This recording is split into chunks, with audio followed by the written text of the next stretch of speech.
All right, I'm not seeing anyone asking for tech help yet, so I think we'll get started, and then I will keep an eye on our waiting room and things in case folks have trouble getting in. All right, let's get going here. So welcome everyone to our webinar. We're going to be talking about questions about the step 3 restart, restrictions or lack thereof, restrictions at this point in time, your questions and challenges with that. We're also here today to talk about some of the labor force challenges that we know is affecting the industry, so the recruitment and retainment of employees and staff, especially during this busy peak season where lots of travelers are coming to the region. So I would like to acknowledge that this webinar is, we're all zooming in from different areas, and perhaps my co-host today will share which region, which territory they are coming into this call from today. I am zooming in from the traditional and ancestral territory of the Snuneymuxw First Nation. I'm very blessed to do this work here on this land and support tourism businesses across the Nachalneth, Kwakwaka'wakw, and Coast Salish territory that we're on. So I have some wonderful co-hosts with me today. So I am the program manager of the Vancouver Island Tourism Resiliency Program. My name is Aaryn Secker. You may have chatted with me if you're a business or a program advisor as part of our network. I've got Ginger Brunner, who's the Senior HR Specialist with Go2HR here with us today. We also have Stephanie Mallalieu, who is a Health and Safety Manager from Go2HR, and Aaryn Secker, Associate Director, Education and Health Promotion and Lead Educator of Thoughtfull for the Canadian Mental Health Association, so the CMHA.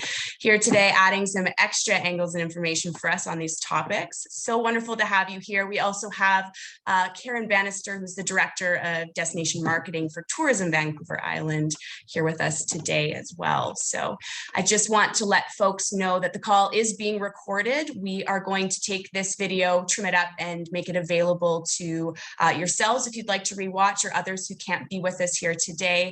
It'll be available on tourismresiliency.ca, which is our network's website. And I think it'll be shared out to our partners such as Go2HR as well. And it'll go out through the newsletter if you'd like to follow up or share this with any of your colleagues or friends.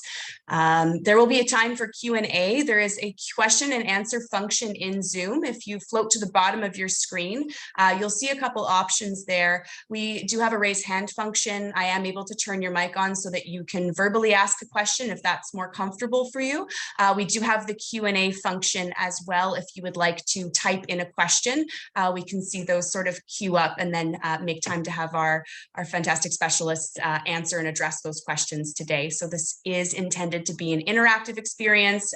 So we do encourage you to participate, ask questions, and get involved as we go along. I will be monitoring both for raised hands and Q&A, and you can just let me know, or feel free to give me a message in the chat if you'd like to ask me something directly about how to participate, and I'm happy to help. So I think that is it for housekeeping. At this point, I'd just like to welcome Karen to say a few words on behalf of TVI and welcome us to the webinar. Thank you, Aaryn. Good morning, everybody. Thank you so much for being here today. I won't take up much of this time. This is a great opportunity for you to ask questions of Go2HR and Canadian Mental Health Association, our amazing partners. I want to acknowledge these individuals for their commitment to the program, in particular Go2HR, who's been with us since the very beginning of this, and we're grateful for the continued collaboration. I just want to take a brief moment to acknowledge that we had two funding partners who made it possible for us to design this program at the beginning, and that's Island Coastal Economic Trust and Western Economic Diversification. And so it's impossible to do this work, of course, without that funding piece to be able to support us. And then very quickly, I just want to acknowledge all of you and the strength of our businesses during these very difficult times, and invite you, if ever you think that we can do more or be better, for you to let either Lauren or myself know what exactly that support is that you need. And then we can certainly bring in any partners that we can, if we can achieve it. So that's it. Just wanted to say that I'm also here if anyone needs anything. Thanks, Lauren. Great. Thanks, Karen. Thanks for being here. Okay, so with that, I think we should jump into our topics and into our presentation. I'd like to turn things over to Stephanie from Go2HR, who's going to get us started today. Thanks, Stephanie. Great. Thank you very much. And welcome, everybody. It's good to be here this morning, and I hope you enjoy this session. First of all, I'd like to acknowledge that we're presenting to you today from the traditional unceded territories of the Coast Salish peoples, including the Musqueam, Squamish and Tsleil-Waututh nations, and the Silks people of the Okanagan Nation, on whose land we are fortunate to work, live and play. So as we head into step 3, obviously we know that there's a lot of positivity out there, and we've seen a lot of the restrictions lifted. But of course, we also know over the last week or so that some new restrictions have been put into place in the central Okanagan because of an outbreak that's happening there. And I think this is just a reminder to us all that things can change really quickly, and we need to be able to adjust to that. And we may also see some measures in other locations as time goes on, if there are isolated outbreaks across the province, particularly as people are travelling more to other areas and potentially bringing COVID-19 back to their communities. And again, just seeing the news this morning, you know, the trend is moving upwards again. And we're at almost 350 new cases as of yesterday recorded in BC. That's kind of doom and gloom, but I'd also just like to point out here that things are looking quite good from a vaccination standpoint. So 81% of British Columbians have received at least a first dose vaccination. And we know that vaccination use is causing there to be a decline in COVID-19 cases, notwithstanding the impacts of the Delta variant that we're seeing here and in other countries across the world as well.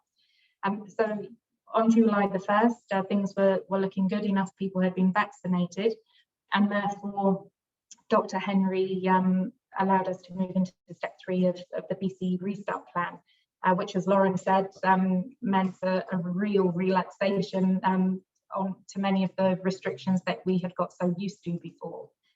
So I think one of the key changes from an employer perspective now is, of course, this shift away from COVID-19 safety plans to communicable disease prevention.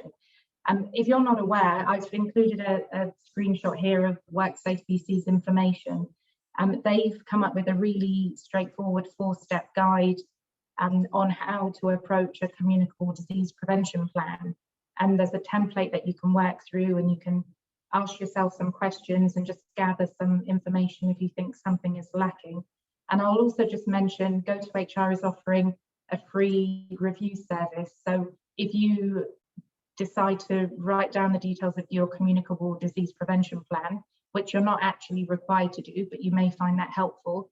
If you do that, you can send that across to us, and somebody in our health and safety team will review that for you and give you feedback and maybe some additional ideas on how you could develop that information further. Let's have a look at what some of the key changes are then for step 3 as we talk about this communicable disease prevention plan, and really what that means for you as business operators. As I mentioned, perhaps one of the biggest differences is this move away from having the documented COVID-19 safety plan, which was pretty prescriptive actually, towards this communicable disease prevention plan, which is not prescriptive at all. And as I just mentioned, you don't even need to record the details of this plan, which is a lot to get used to when we're used to having everything documented and needing to update it regularly. The thinking behind this really is that numbers have been relatively low and stable, although they are going up a little bit now. And we know that COVID-19 isn't going away completely. And there's a possibility that it may become more prevalent again, which is why it's important to have this foundation in place, which is a communicable disease prevention plan. It doesn't need to be written down. It doesn't need to be on your website.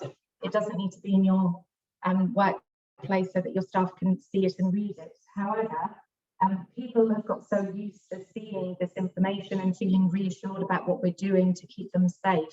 So I would encourage you to maybe consider keeping some documentation in place, whether it be signage at the entrance or information in the staff room for your employees to look at. You may want information in your booking confirmation or you know, just any method that you think works for you to help reassure your customers and your guests that you're still doing everything you can to keep them safe. And I think recognizing that people are at different stages in terms of their comfort levels. So just trying to strike a balance there. And, you know, Dr. Henry has also told us that the shift away from having your COVID-19 safety plan should be gradual. And you can certainly continue to have some of your COVID-19 protocols in place if you choose to, if you think it makes sense and if that's how you prefer to operate. And also to know that a lot of these best practices that we're now taking forward are going to be really important as we head towards flu season. So if we continue to do a lot of these good things, it should help everybody to be as safe as possible as we head there. And just to really stress here, a lot of when I talk about the good practices, it's nothing that we don't know about already. So we know cleaning is really important, personal hygiene, hand washing, not coming to work if you're sick, making sure that you've got really good ventilation in the workplace, and also, of course, supporting workers to be vaccinated if possible. So if we continue to do a lot of that, then that should really help us as we approach flu season in the autumn. Okay, so again, to stress, this is one of the big changes, but I'd also now like to talk about some of the other changes that are coming or have come into place and just what that means to businesses. And I'm sure everybody's now aware of all of this. It's all been in place now for over a month. So the mask guidelines, that's another big shift, no longer required to wear masks in indoor public settings, although some people may still prefer to. And so that's okay if people want to wear masks or you choose to still have a mask requirement in your workplace and your staff want to wear a mask, that's absolutely fine. Let's move on to the next slide. Okay, thank you. Physical distancing, that's another big change. No longer a requirement for people to keep 2 meters of space between them and other people. However, it may still be a good idea for you to do that. Maybe you have a very small reception area or retail space, and you just recognize that people need to have a bit of space there so that they're not feeling like they're too close. We still need to respect personal space and distancing. And if you do have a maximum occupancy limit still, or you have stickers or markings on the floor, you do then still need to uphold that and make sure that people are following the requirements that you're putting into place in your business. Another difference is around, you know, if you're operating accommodation, then the whole check-in and check-out experience. So communicating up front what people can expect when they're coming to your business. Are they checking in virtually still? Do they come to reception now? Just being really clear about what they need to be doing. And also, oh, let's just go back there a second. Also other services that you may or may not choose to reintroduce, such as valet parking or concierge, that kind of thing. And this is very much at the operator's discretion.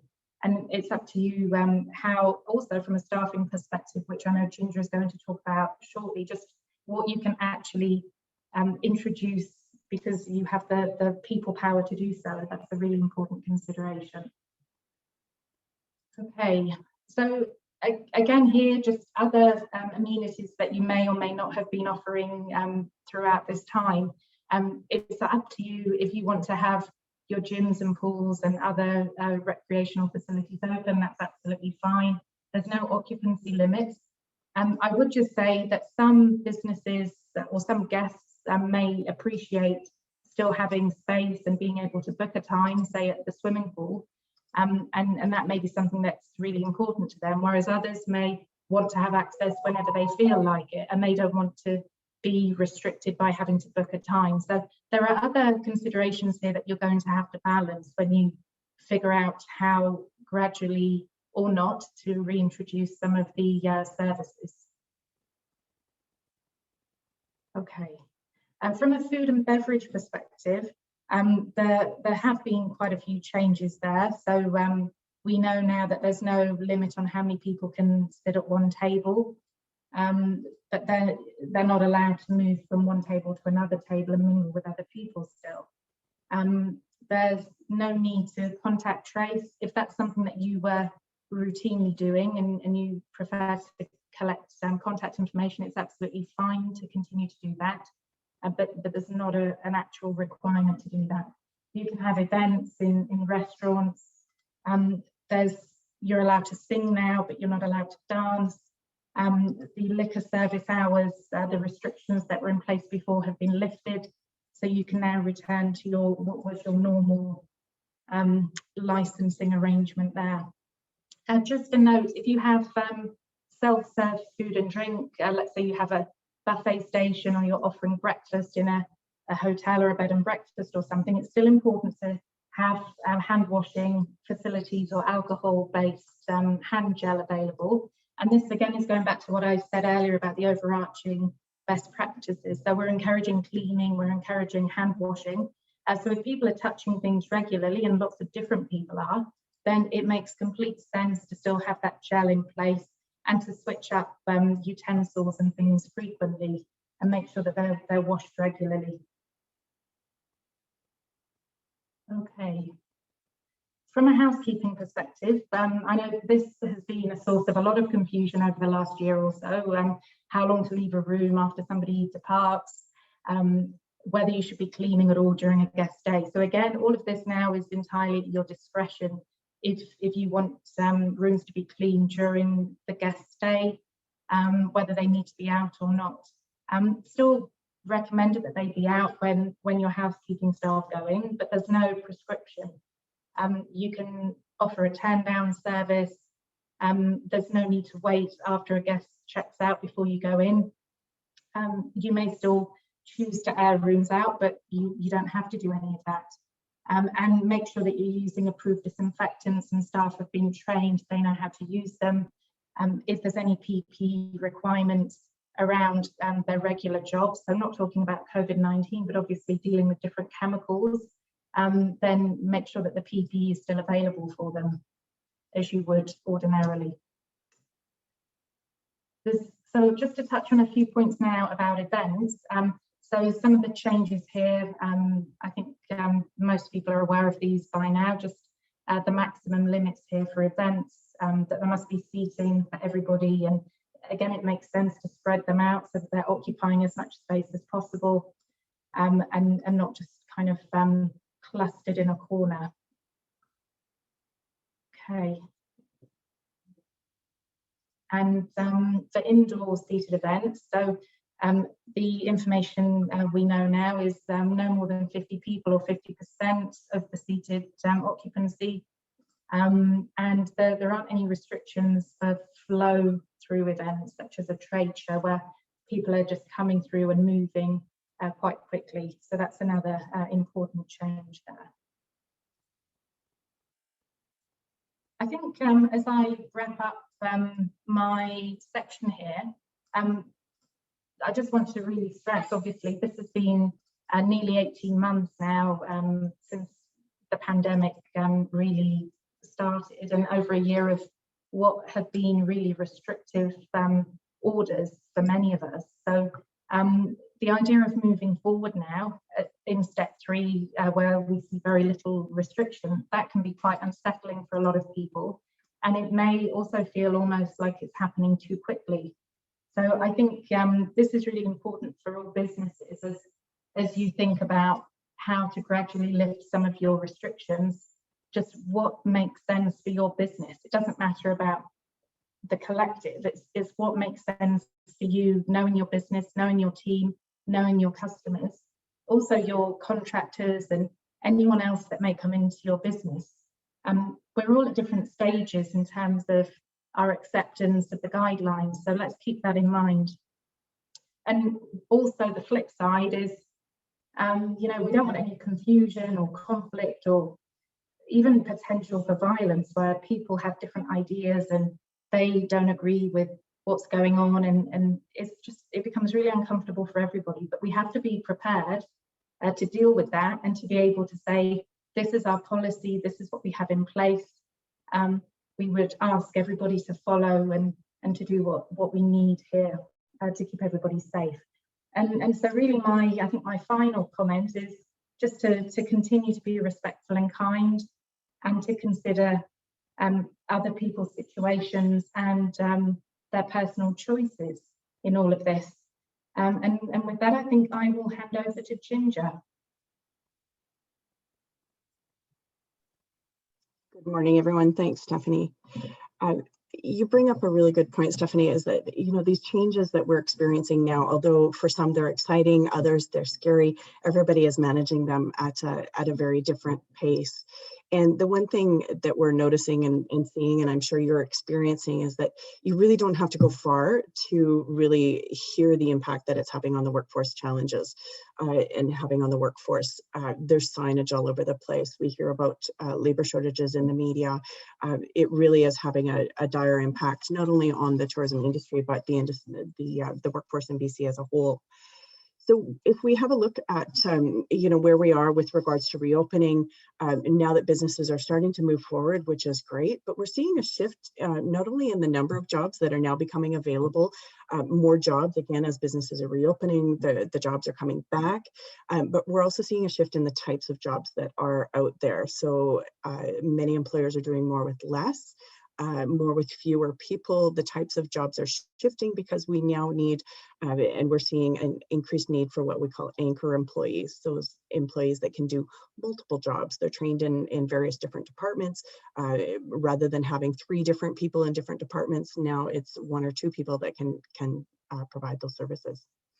We're seeing also that, the pre-COVID labor challenges really haven't gone away. There's still a shortage of affordable housing. There's still areas that are really struggling with a lack of transportation options. We still don't have a large volume of youth coming through the school system into the workforce, which is really a primary employment market for the tourism industry.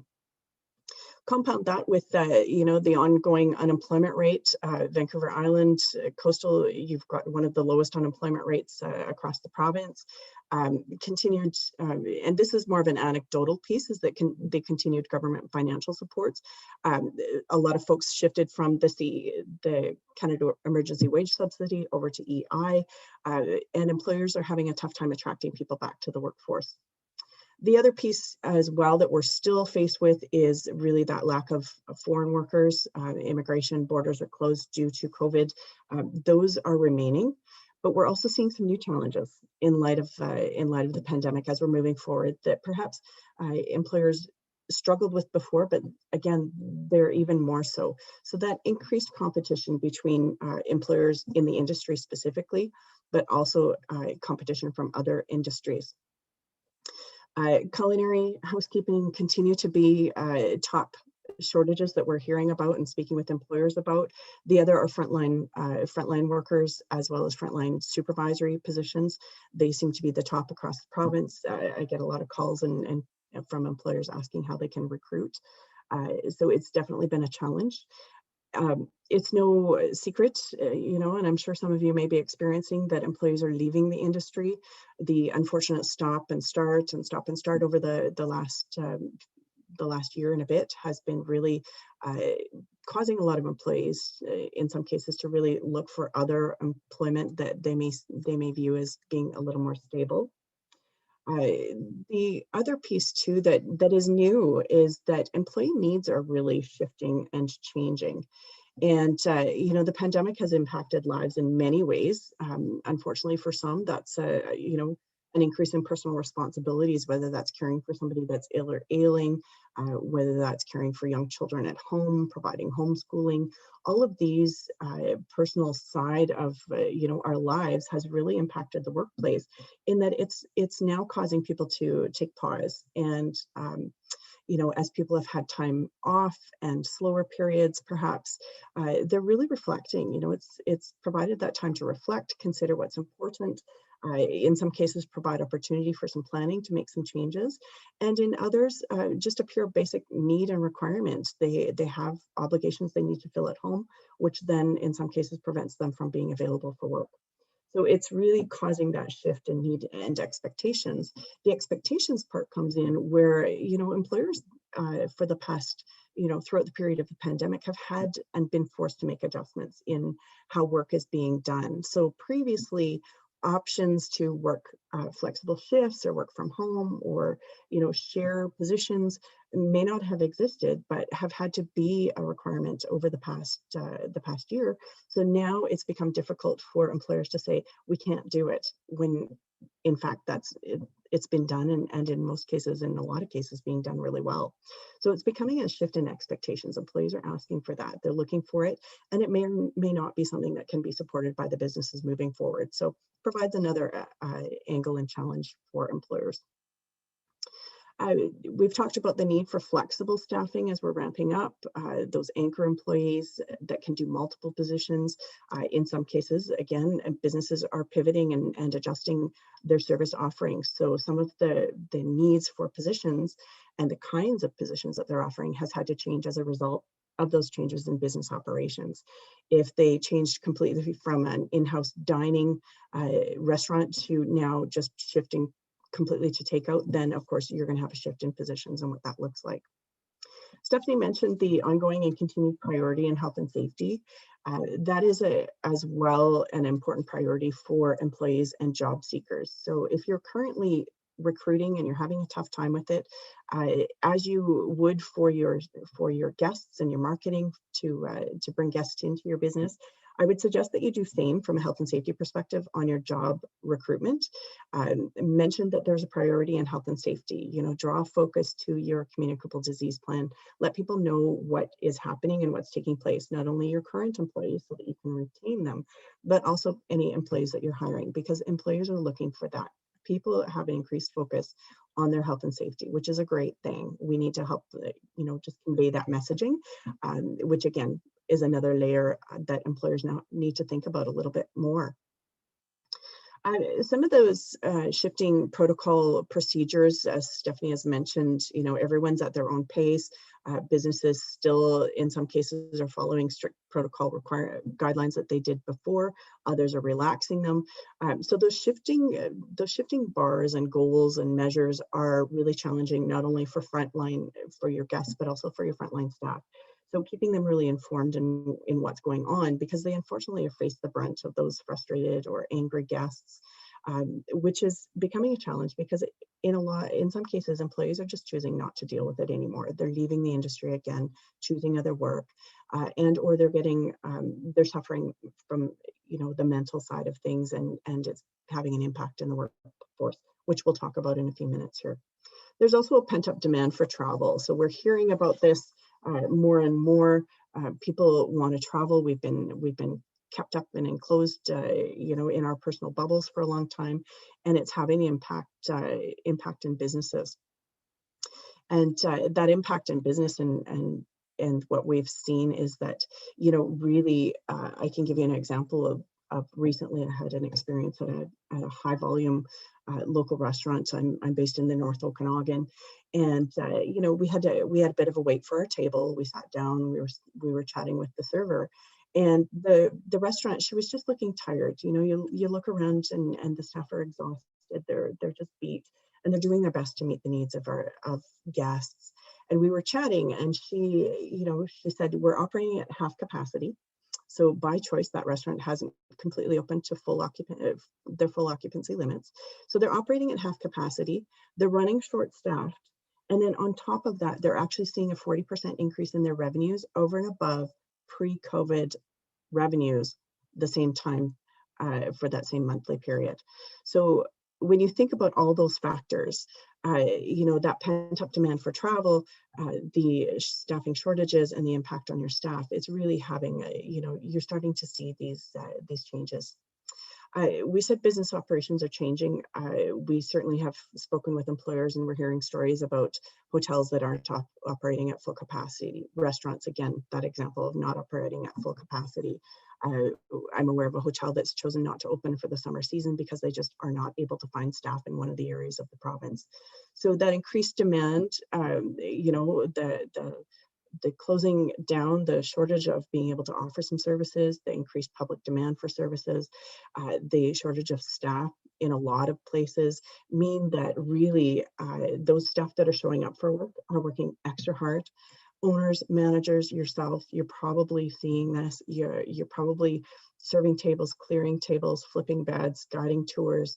It really is an all hands on deck experience right now, and it's having an impact. People are exhausted, they're tired, and they're starting to feel burnt out. And with this, I'm going to now invite Aaryn into the conversation. Aaryn is actually going to provide some information for you. Unfortunately, in some cases, because we know that a lot of seasonal employers really rely on the summer season and the revenues that are earned during the summer to really make it through the rest of the year, time off may not be an option for many. So Aaryn's come to join us. Thanks, Aaryn, to provide some tips and really, how do you identify burnout in the workplace, in individuals, and then what can you do about it? So with that, Aaryn, I will hand it over to you. Thank you. Great, thanks, Ginger. And as I go along for our participants here, if there's anything that's resonating with you in the chat, please feel free to put that in. And again, add any questions if they come up. We're basing this presentation on what we're hearing from you in our groups and our one-on-ones, but we'd love to hear from you in this webinar as well. So if anything in here is standing out, you want to raise your hand and say, this is something I'm experiencing, please feel free to do that. So as we get into talking about burnout in the workplace, as Ginger alluded to, we have a lot of these anchor employees. We've got folks perhaps working 160% compared to other years. We've got constantly changing health and safety guidelines and comfort levels. So it's no surprise that people are going to feel burnt out. Ginger, if you want to move ahead a slide here, I've got a definition of what burnout is. I think most of us are somewhat familiar with this feeling, but it is important to separate this from those usual stresses, those ups and downs in life. Burnout is kind of that next level in what we might experience. So I've got this definition from the World Health Organization that says that burnout is a syndrome conceptualized as resulting from chronic workplace stress that has not been successfully managed. So essentially, your usual self-care strategies, those things that you can normally do, maybe that is taking breaks, taking vacations, knowing that you have an off season, you can plan ahead, all of those things that would normally work for you are perhaps not working, or you're not able to do them in this case. And then there's 3 dimensions that kind of characterize burnout. So again, you as a person or in your thinking about your staff, you might be checking off a couple of these things as I go along. A characteristic is a feeling of energy depletion or exhaustion. You just don't have anything left to give. You're finding it really difficult to feel motivated and to look forward to the next day of work. Increased mental distance from one's job, or feelings of negativism and cynicism related to one's job. So essentially thinking, nothing's going to change, it's not going to get better, negative feelings about the industry based on this last year and a half, and a sense of ineffectiveness and lack of accomplishment. So it really hammers home this idea of what's the point? Where's my sense of control? Is what I'm doing actually mattering, right? Is it making a difference? So these sorts of things tend to come up when we think about burnout or when we're experiencing burnout. So again, it's not just those normal stressors. It is really a pretty significant impact on our work and then also outside of work. And I do just want to clarify that burnout's considered a workplace phenomenon. So it's not a medical diagnosis per se. It is tied to our work and what's going on at work for us, but that doesn't mean that the impact doesn't go beyond the workplace, right? It will affect our personal lives and our relationships. So what does burnout kind of look, sound, feel like in yourself and in others? Some really key things that we might notice here are those feelings of being defeated, hopeless, unmotivated. Some people, it's going to show up in irritability and anger, lashing out. For others, maybe numb or sad, you're kind of shutting down, you're just not feeling much at all. And then for others, like antsy, higher levels of stress, and maybe some anxiety as well. So more of that kind of butterflies in your stomach feeling like you just can't sit still, you've got to go, go, go, but maybe nothing's actually getting done.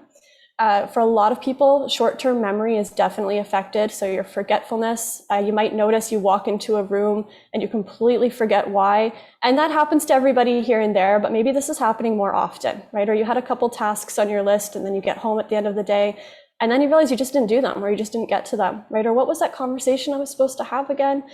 And then also distracted too, right? Maybe you're trying to take on too many things and you just can't land on them. And then another common one is dread returning to work. So you finally get home, maybe after a long day or a long night, and all you're thinking about is, I really don't want to go back tomorrow, right? I really don't want to go back after my couple days off that I actually do have.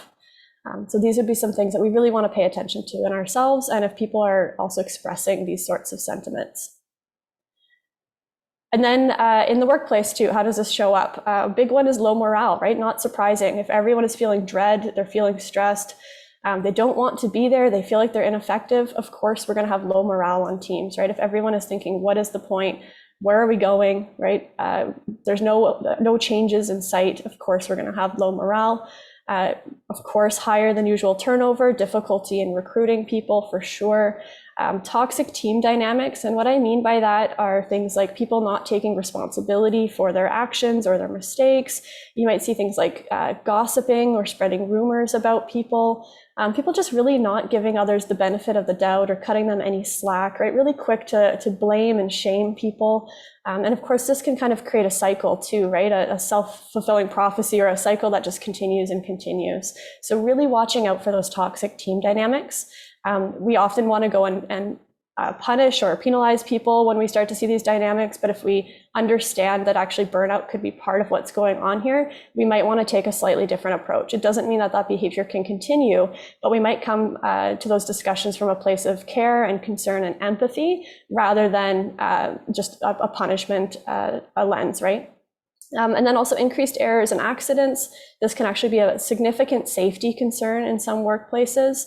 So you can think about somebody in housekeeping, if they're distracted, they're tired, there's low morale, maybe their PPE, right? Their standards for PPE are actually decreasing. They forget to put those gloves on, or they forget to read the labels on chemicals before they're spraying them. So we want to make sure that we're definitely paying attention for these things where details are being missed, especially if it's a safety concern. And then other common things we see are absenteeism or presenteeism. So absenteeism tends to be pretty obvious. People are maybe calling in sick or just not showing up for shifts on a regular basis, so showing up maybe significantly late, or they just disappear. You just don't hear from them. They just don't want to work anymore, and you don't hear anything from them. On the flip side, presenteeism can be a little bit harder to notice, especially if everyone is just going around faster and faster and faster. They seem to be at work. They seem to be doing something. Presenteeism is when people are there, but the work's not actually getting done, or it's not being done to the same standard that you would expect. So, for example, we might see forgetfulness in taking orders from customers. We might see people who are actually lowering their customer service standards too, right? They're maybe actually not talking to guests in an appropriate way. So they're there, but they're not really checked in. They're not really paying attention to what's in front of them or what needs to be done. And so this one can be a little bit harder to notice because, again, people are there, but it can have a huge impact on the rest of the team too, especially if, again, they feel like they're picking up the slack from other people. So we might be, again, familiar with some of those signs, but what do we actually do about it, right? How do we actually address this, especially when a lot of the things we would normally do are not available to us? So I have some examples here, and Ginger might jump in to elaborate on some of them.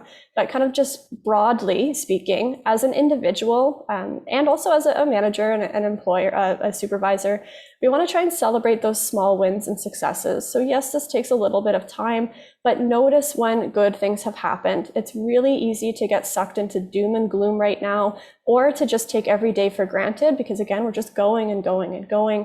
We need to stop, breathe, notice the things that are going well, and try to acknowledge those for people and highlight those for folks, because it can be really easy to miss them right now. Also finding someone neutral to talk to. So it's someone who may or may not be in your sector, but someone you can just kind of bounce ideas off of, talk about the feelings you're experiencing, someone who will be non-judgmental, right? And won't just tell you to suck it up or pull yourself up by your bootstraps, but somebody who will actually listen. You might have somebody in your life already, and that would be fantastic if you want to set an intention to talk to them. But there's also other resources available, such as the 310 mental health line.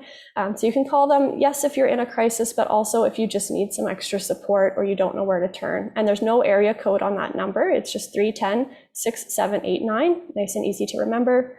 And then finding a balance between what we call self-soothing and self-care.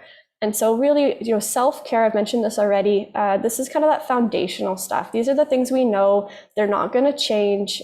There's only so many books you can write about them. This is the stuff like healthy ways of moving our body and physical activity, making the time so we can get a good night's sleep. Even if we don't get the sleep, making sure we've set ourselves up for success. Eating healthy, maybe preparing those meals in advance because we're going to be on our feet all day. But nutrition, exercise, sleep, social connection, those are our self-care strategies. And the difficult thing can be that the more we need self-care, the harder it can be to access, right? The more that we need to just get a good night's sleep, oftentimes the harder it is to do. But trying to set ourselves up for success, plan accordingly to make sure that we have opportunities for that self-care. And then self-soothing, in the moment, we're going to need this sometime. This is kind of like putting a Band-Aid on.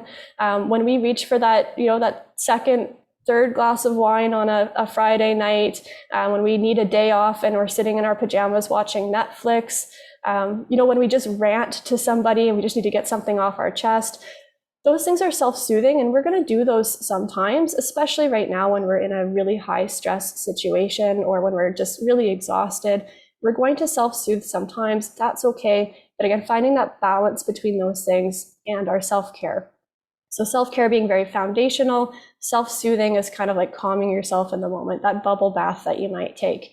So we want to do those things, but in balance. So noticing if perhaps we're leading towards more unhealthy coping strategies or quick fix coping strategies. And again, making sure we have that time for that foundational stuff, which can be difficult, but in the long run is going to serve us much better. So some examples here. Ginger, if you want to give us some of these are great. Thanks, Aaryn. So some of the things that we wanted to just share with you, as leaders in business and owners and managers, I think the biggest thing that we can do is lead by example. And sometimes that can be really hard. We're attached to our businesses, we're attached to our teams, we're really invested in taking care of others. But I think one of the big messages that we have here as well is that we need to take care of ourselves. If you're running on an empty tank, you're not going to be any good to your employees, your families, your guests, nobody. So that's one of the examples that we have there. The other is, time away may be tough, but a quick 5-minute little micro break, share a joke with somebody, get them focusing on something other than the stress of the business and that guest that just, they were having to deal with a difficult situation. Take them out of that moment, break that cycle, have a quick breather, and then maybe jump back into what's going on. Thanks, Aaryn. Yeah, great. Thanks, Ginger. Yeah, I think that's just a really important takeaway, right? It's not selfish to do what we need to do for ourselves. It's going to actually help everyone in the long run. And then again, if you are in a place of leadership, how else can we support our staff in the workplace in addition to taking care of ourselves? Just to understand that one of the key things here for burnout is employees need a sense of control. They need a sense of connection and a sense of purpose, right? If we're talking about low morale, what's the point? Why bother? We can help to combat some of those feelings by giving that control back to employees where we can, right? Of course, we can't in every situation, but even involving people and getting their opinions, getting their feedback. Stephanie talked a lot at the beginning about, everyone's at a different place. Well, let's not mind read, right? Let's not assume where people are. Let's not assume that, that's that person who gets really stressed or anxious about things. They must not be comfortable right now. Let's actually talk to our employees and find out where they are and where they're at and what they need. And again, you might not be able to implement everything they say, but you might be able to implement some of it, or it might give you a different perspective. Acknowledging hard work, right? It's not about participation ribbons or trophies for showing up, but people are working harder right now. And even if your workplace somehow has not been affected by labor shortages, maybe your volumes are not 40 to 60% higher this year. Even if that's the case, we are still in this weird space of the pandemic, right? We're not fully through it. It is still confusing for people. A lot of people went through actual trauma over this past 16, 18 months. So for some people, just showing up right now is hard work. It actually is difficult. So even if that isn't something you would normally acknowledge, I think this is the time and place to do so. So acknowledging people who are stepping up, who are showing up consistently, appreciate them and let them know. That really does go a long way. And not things just off the cuff or inauthentic. It has to be authentic, right? But notice those things and celebrate them. As I said, give choice when possible. Again, this might not always be easy, but when you can notice those little things, if there is still some room for some flexible shifts, there is still room about the nature of work, especially if somebody is one of those anchor employees, they're doing multiple things. What is their preference? Where are their strengths best used? And can we even just maybe shift the workload for them just a little bit, perhaps, to make sure that those strengths, and their enjoyment is being used more as much as possible. And then, as I said, challenging that inappropriate behavior. So even though people are perhaps burnt out or they are really stressed or anxious right now, we can't allow inappropriate behavior to spiral out, right, and to affect the rest of our staff. So just making sure that we're noticing those things sooner rather than later, and respectfully interrupting any sort of behavior or language that's just not appropriate in the workplace. Some of the examples there that we've given you around consistency. So that sense of control, connection, and purpose. If people know clearly what's expected, the expectations are reinforced and people are held to account.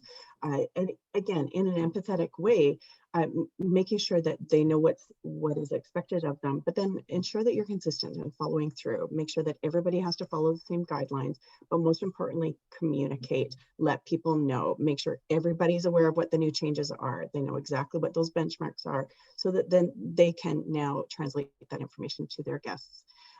So again, it just helps with that control and connection. Thanks, Ginger. And again, in the chat, if anyone has any things that they're doing right now that we haven't covered, or examples maybe that fall under these bullet points, please feel free to add those in the chat. It's good if we can learn from each other of other things that we're doing. And then just in our last couple of minutes here together, it's very easy to say that burnout is an individual problem or it's something that someone needs to deal with. But it really is about workplace culture. As I said at the top, it's a workplace phenomenon. This isn't about weakness or moral character or fortitude or any of those things. It really is tied to our workplace and our workplace culture. So especially if you're noticing that more than one person is having a challenging time right now, we want to notice that and pay attention to it and address it sooner rather than later. And so if you are a team leader, supervisor, manager, operator, one thing you can do is implement more checking in with your staff. And there's a difference between checking up and checking in. So checking up is keeping tabs on what is being done and how, and checking in is really about who is doing the work. And you're going to need to do both of these things sometimes, especially if you have new staff who need more support, more hands-on support. They're still learning the job. You're definitely going to be checking up sometimes, but I think sometimes we check up, but we think we're checking in. So we're asking a question, or we're going up to somebody and saying, how is something doing, or how is something going? And we think we're doing this checking in. We think we're being personable and appreciating them, but it actually can feel more like we're checking up or keeping tabs on them. So I've got some examples here on the slides of what the difference is. So you can read these, but just a couple really quickly. If we're checking up on someone, so again, what is being done and how it's being done. An example might be, when was the last time you checked the hand sanitizer, right? This is about the work. It's not about the person. Are you aware of changes in safety protocols for step 3? So this is again about information. It's not at all about how are you feeling about them, right? Or what do you need in order to implement them? Again, did you get to cleaning the storage room yet? So these are all just about how are things being done, what's being done. You probably say a lot of these just off the cuff, but just to make sure that even though we need to say these things or ask these things sometimes, that we also are slowing down sometimes and checking in with the person. So an example of checking in would be, are you feeling comfortable with the new safety guidelines that we now have in place? Right? Or even, how are you feeling about your new responsibilities now that you've had a few days? Right? So it's not about, do you know what you're supposed to do, but how do you feel about those responsibilities? Right? They start these sorts of conversations, and really relevant to today. How can I help you to feel safer at work? Right? So finding out, how do people feel about the changes and about the protocols right now? Another example there, maybe someone mentioned that their sister was sick. So, hey, you said last week that your sister was sick. How is she doing? And it takes a couple seconds, maybe even a couple minutes, but you're really showing that the person is a person first. So those are just some examples. You can probably think of lots of other ones, but it's really about just slowing it down in that moment, focusing on the person, putting the person first, and starting that conversation. And it doesn't mean that if someone has a suggestion that you take all the suggestions or you do everything right here and right now. You can always park some of these conversations for later, but you've opened the door to them, you've started these conversations. And that again will just show people that they are cared about and maybe give them some of that sense of control. So as I said, it puts people first. It also helps you to notice issues sooner rather than later. So if we're all go, go, go right now, there's a good chance that there's things that are starting to not happen right, or people who are starting to feel high levels of stress, maybe they're starting to feel burnout, and we might not notice them until it's farther along if we're not doing some of these check-ins with people. So we might start to notice some of those signs or those challenges that people are facing sooner. And with almost everything, the sooner we notice, the sooner we can address it or intervene, and the easier it's going to be to keep people at work and keep people doing their best at work. Or if people do need some time off, hopefully that time off is shorter, right? They won't be gone as long. And then it also builds relationships for when you need to have those tough conversations. So, if there is inappropriate behavior that starts to happen in the workplace, if there is performance management that needs to happen in the workplace, we're so tight on staff that I know in some places we're really hesitant to even have performance management conversations because we don't want to lose people. But again, if we have low morale on the team, if it's having an impact on the rest of our staff, we still might lose staff if we're not being careful here. So if we're checking in frequently, we build that relationship so that if you need to say, hey, this is something I've noticed, or hey, this is something that needs to be addressed, hopefully we have some more of that foundation to build on, that people can take it more in stride, they'll take it for what it is, instead of feeling all resentful or angry that you're even bringing up any concerns. So again, helps to retain staff and keep that morale higher on the team. Yeah, and so with that, again, if there are questions or comments, we can still have some time to address it, but I'm going to kick it back over to Ginger. Thanks, Aaryn. Again, I don't see any questions in the Q&A. Aaryn, or pardon me, Lauren, do you have some questions there, or should we open it up to the audience? We're happy to answer questions if anybody has. Yeah, I don't see any so far, but for folks that are on the call, if you would like to either have your mic turned on so you can ask your question verbally, or would like to put a question into the Q&A or directly into the chat, we can definitely get those answered for you.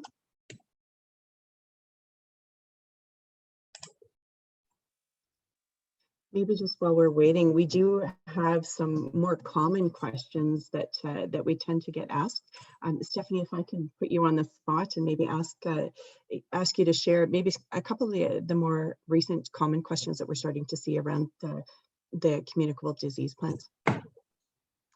Yes, I think people are still confused about whether they need to record the information because we're also used to having these documented COVID-19 safety plans, and it almost feels like it's not enough to not have anything written anymore. And so just to reiterate that, while there is a WorkSafe BC guide for employers on what to think about when you're looking at communicable disease prevention in the workplace, you do not have to record it. I personally think it's a good idea to record at least some of that information for many of the reasons we've talked about, making sure staff are aware. It makes it easier to train them if you've got something to reference, and it can also help to make your customers feel more at ease if you can point them to something tangible. So that's a common question that we're receiving.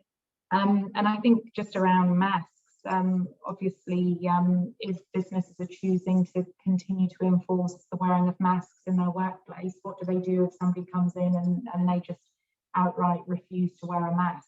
And again, it's just about your handling of that situation, being respectful and letting them know at the same time that you do have this